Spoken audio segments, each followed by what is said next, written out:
ಕಾಸಿದ್ದರೆ ಕಟ್ಟಬಹುದು ರಾಜ್ಯವನ್ನೇ, ಇದ್ದಲ್ಲಿಯೇ ಕೊಳ್ಳಬಹುದು ಲೋಕವನ್ನೇ.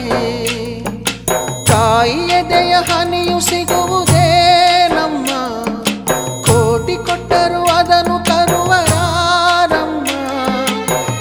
ಅವಳ ಮಡಿಲ ಸುಖ ದೊರೆತರೆ ಕೊನೆ ತನಕ, ಎಂಥ ಭಾಗ್ಯ ಕಂದ ಈ ನಿನ್ನ ಬಾಳಿಗೆ.